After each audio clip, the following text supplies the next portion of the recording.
Miren, estimados amigos, lo mismo que ustedes están escuchando acá, online ya se puede escuchar. Online. Por eso que ya no hay alumnos. Ellos no están virtualmente. Hay un aula virtual.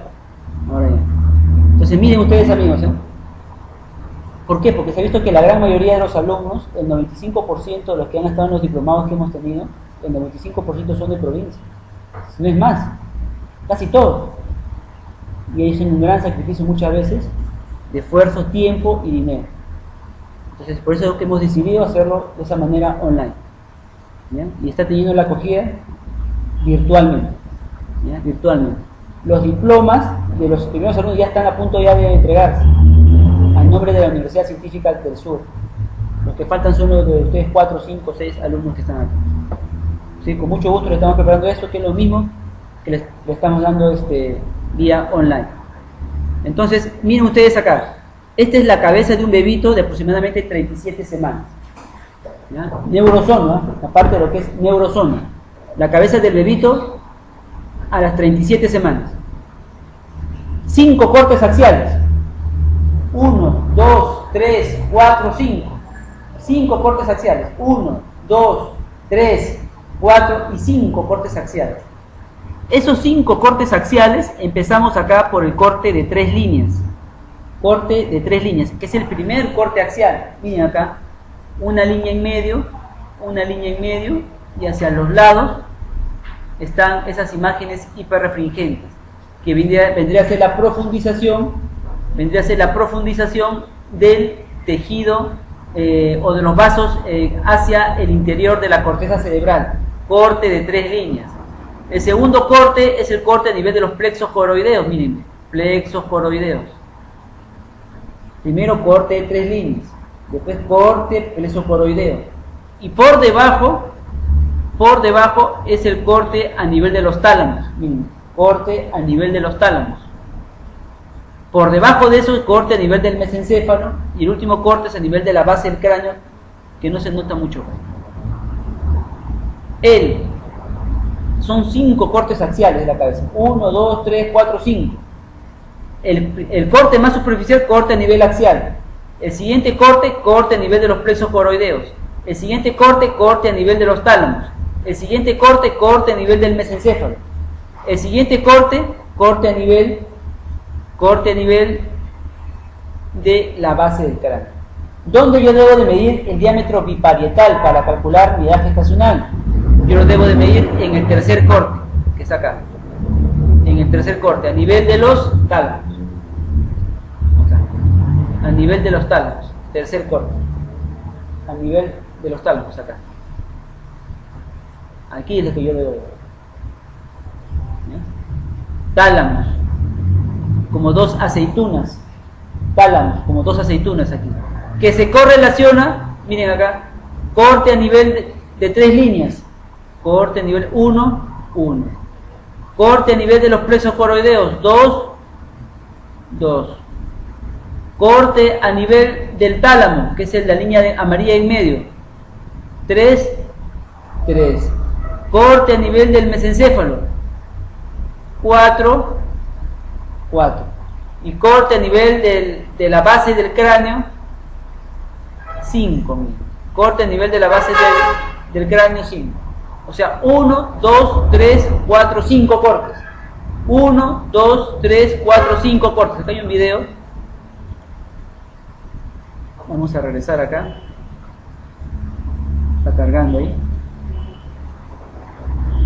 Vamos a apreciar ahí los 5 cortes.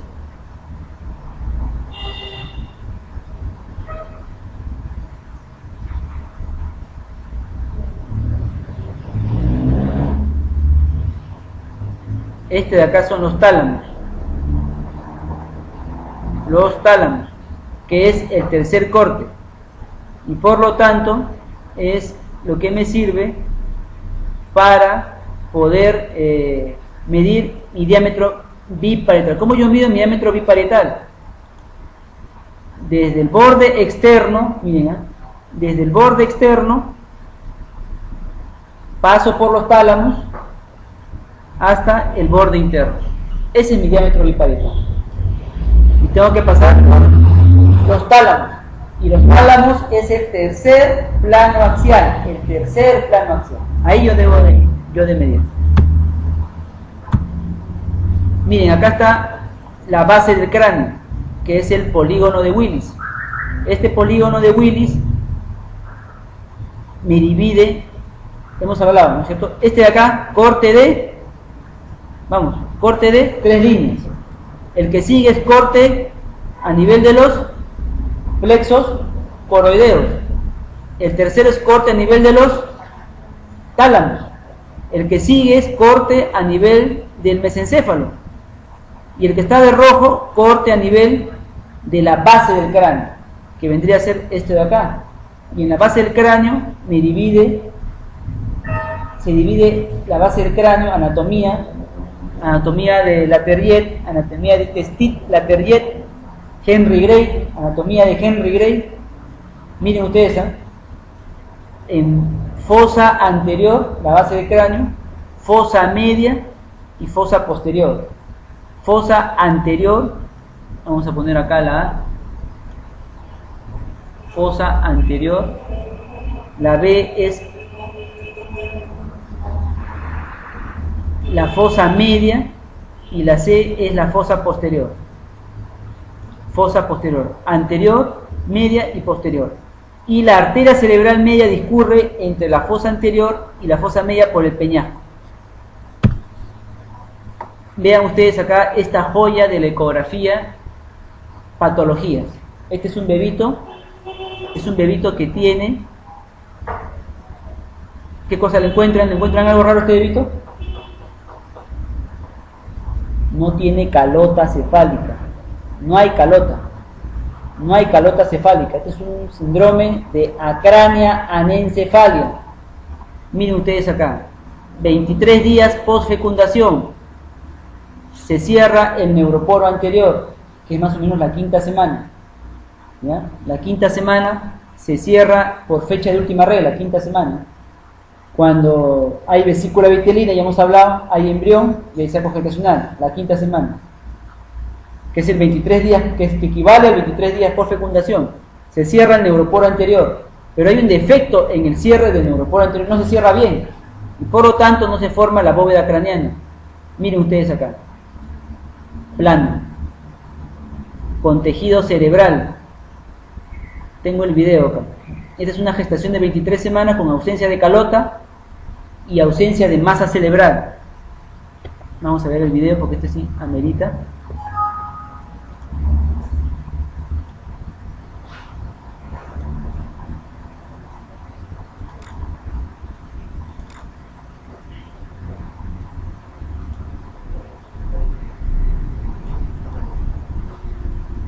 Vamos a ver acá. Miren ustedes acá, estimados amigos, este video especialmente preparado para ustedes. Ojos protruidos, no es necesario tomar con ecografía 3D. Miren acá con ecografía 2D cómo se ven los ojos protruidos. Miren acá la masa cerebral flotando con ecografía 2D, la masa cerebral flotando con ecografía 3D. Miren, esta es una joya de la ecografía y lo van a tener ustedes. Miren ustedes acá. Excelente, excelente, ¿ya?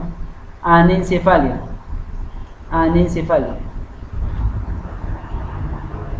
Pero ocurre que a las 13 semanas sí había cerebro, miren. A las 13 semanas sí hay cerebro, pero a las 23 semanas ya no hay cerebro. ¿Cómo es posible de que a las 16 semanas sí haya cerebro y después no haya? Es que se ha digerido el cerebro, porque ya no hay calota. Algo que proteja del líquido amniótico. No hay calota, el cerebro está expuesto, está flotando. Como acá, miren, el cerebro flotando. Cerebro flotando.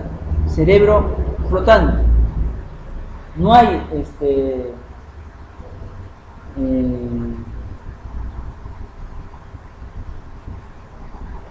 calota cefálica, por lo tanto el cerebro se va digiriendo.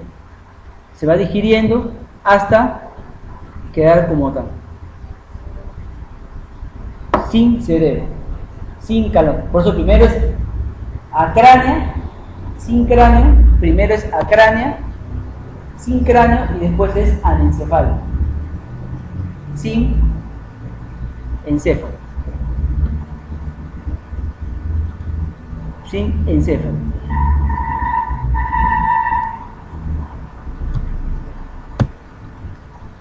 Hay otro tipo de patologías que es la agenesia del cuerpo calloso.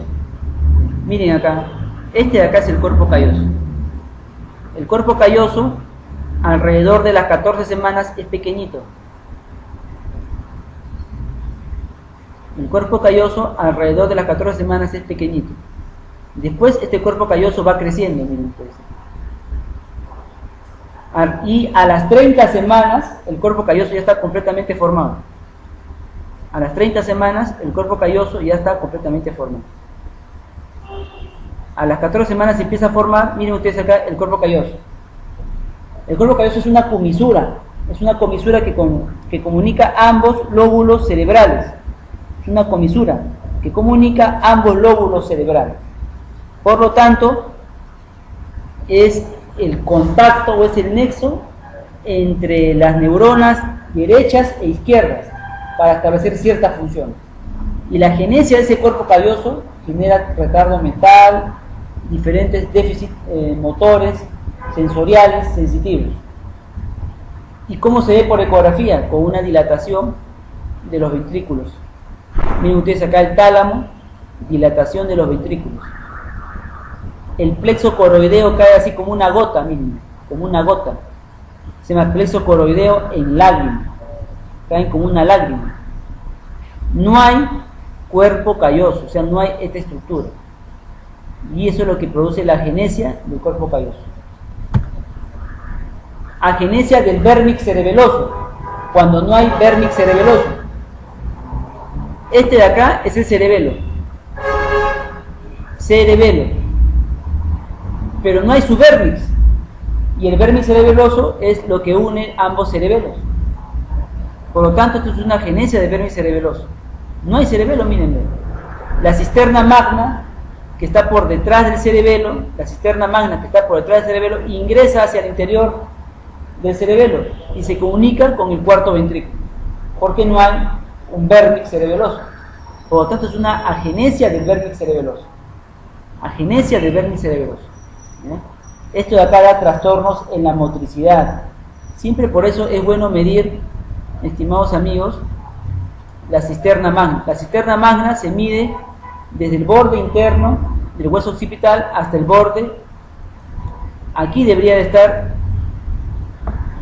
el vérmix cerebeloso, pero no hay. Se mide desde el borde interno del hueso occipital hasta el vérmix cerebeloso. De ahí hasta ahí se mide. ¿Ya? No debe de pasar de 11 milímetros. Si mide 12, 13, 14, eso no es normal, hay un problema. Esta es agenesia del vérmix cerebeloso. Otra alteración del sistema nervioso central, son las exencefalias, que por un huequito sale el cerebro. Por un huequito. Esas exencefalias pueden ser frontal, o pueden ser occipital, o pueden ser parietal. Aquí les muestro una exencefalia de tipo occipital. Miren ustedes acá los ojos igualmente protruidos. Miren ustedes, aquí sí hay base del cráneo, acá hay bóveda craneana, sí hay hueso, pellejo. Lo que pasa es que por un hueco que estaba en la región occipital se salió el cerebro. Acá está, miren, hacia atrás del cerebro. Todo el cerebro se salió por un huequito. Esta es una ecografía, esta es una joya de la ecografía también. Una ecografía 3D. Miren ustedes acá, la cabeza y hacia atrás el cerebro. Cabeza plana, hacia atrás el cerebro, que salió. Todo el cerebro es mal pronóstico. Estos evitos tienen 99% mal pronóstico. No podemos permitir que este evito siga avanzando hasta las 40, 41 semanas. Es un tormento para la madre. Por eso es importante diagnosticarlo precozmente. Otro tipo de patología vendría a ser la hidranencefalia. ¿Qué cosa es la hidranencefalia? La hidranencefalia se parece a la hidrocefalia, pero ¿en qué cosa se diferencia? Se diferencia en que la hidranencefalia es que se forma un líquido en la cabeza por falta de formación de tejido cerebral. Es decir, la vascularidad precoz que hace de que se desarrollen los tejidos en el cerebro han cesado. No se irriga el cerebro. A las 9, 10, 11, 12, 13 semanas no hay irrigación. Por lo tanto, no se forma tejido. Por lo tanto, se queda un hueco. Ese hueco se llama hidranencefalia. Hidranencefalia. ¿Ya? Que es diferente a la hidrocefalia. La hidrocefalia es diferente. Este es un bebito con hidrocefalia que vamos a mostrarle acá. La hidrocefalia es diferente. Sí se forma tejido cerebral. Sí hay esa vascularización normal. Hay esa irrigación. Lo que pasa es que hay un exceso de producción de líquido cefalorraquídeo o dificultad para la evacuación de líquido cefalorraquídeo. Entonces, ¿dónde se producen ¿dónde se produce el líquido cefalorraquídeo? ¿Dónde? En los plexos coroideos. O sea, hay un exceso de producción de los plexos coroideos que están a nivel de los ventrículos laterales, 1, 2 ventrículos, el tercer ventrículo y el cuarto ventrículo, o falta de absorción de ese líquido cefalorraquídeo que depende de los corpúsculos de Pacchioni. Ustedes han escuchado. Entonces, o es exceso en producción o defecto en absorción. A veces también hay una obstrucción, porque como ustedes sabrán, miren ustedes acá, este de acá es el tercer ventrículo y este de acá es el cuarto ventrículo. Del tercer ventrículo al cuarto ventrículo hay un conducto, que es el acueducto de Silvio. Ese acueducto de Silvio se obstruye porque simplemente tiene grosor como un cabello humano. Cualquier proceso inflamatorio a este nivel, condiciona que aparezca una obstrucción y por lo tanto se produce la hidrocefalia. ¿Bien? Hace que se dilate los ventrículos laterales. Esos ventrículos, el valor normal de los ventrículos laterales es de hasta 10 milímetros. De 10 a 15 se considera ventrículo megálico y mayor de 15 ya es hidrocefalia. Y miren este bebito. Cabeza nació, pero con un mal pronóstico. Este bebito falleció. Miren ustedes acá. Falleció inmediatamente. ¿Ya? No soportó. Una hidrocefalia severa. Otra patología es la holoprosencefalia.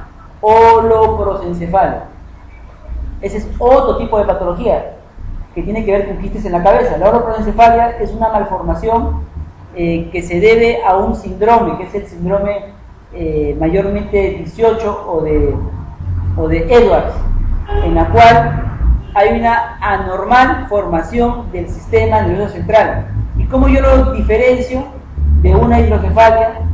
¿Cómo lo diferencio de una hidranencefalia?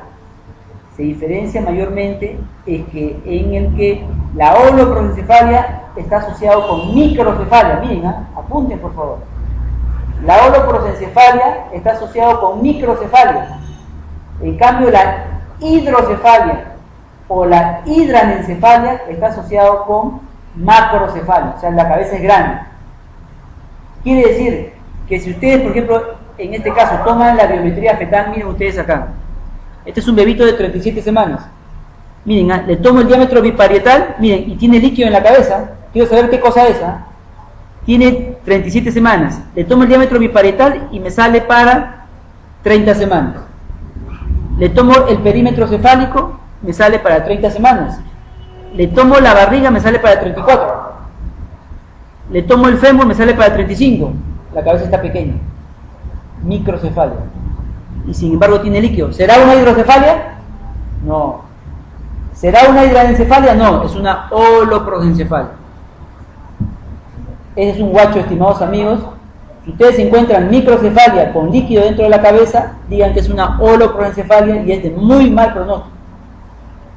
Esto aquí no tiene ni las más mínimas expectativas de vida, siquiera de poder sobrevivir unas horas.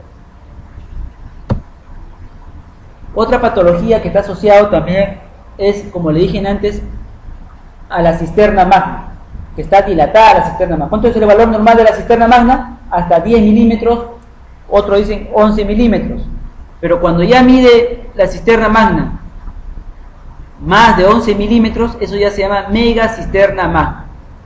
Mega cisterna magna, ¿no? Miren ustedes esta cisterna magna cómo se va hasta la parte central. Miren, viene desde la fosa posterior hasta la parte central, condicionando una mega cisterna magna, que es una variante del síndrome de Dandy Walker. No es el objetivo, estimados amigos, mencionarles síndromes y síndromes y síndromes, porque no estamos en este momento para eso, ¿ya? Esta es una ecografía de nivel básico, y que uno que le interesa es que ustedes aprendan lo básico. Y poco a poco ya ustedes van a ir investigando más cosas y vamos a ir con... Porque cada uno de estos acá tiene sus síndromes. Por ejemplo, el síndrome de Dandy Walker tiene 3 variantes. Uno, que es el síndrome de Dandy Walker completo, la variante de Dandy Walker y la mega cisterna magna, que este es uno de ellos. Pero no es el objetivo entrar a esos detalles. Eso quiero de que me entiendan, ¿ya? Acá hay un ejemplo, como le dije, de microcefalia. Miren, esta es una microcefalia, pero sin líquido dentro de la cabeza. Puede ser también que ocurra eso, doctora. Todo normal, pero la cabeza es pequeña, microcefalia. Entonces miren cómo yo me doy cuenta que es una microcefalia. El DDP me sale para 33 semanas. El perímetro cefálico me sale para 32 semanas. La barriga me sale para 36. 3 puntos de diferencia. El fémur me sale para 36. 3 puntos de diferencia. O sea, gordito, piernas normales y cabeza chiquita. Microcefalia. Y sin embargo, no hay quistes dentro de la cabeza. ¿Se dan cuenta? Hay microcefalias con quistes, como la holoprosencefalia, y hay microcefalias sin quistes, como en este caso de acá. Estos también están asociados a retardo mental. ¿Ya? Muy bien.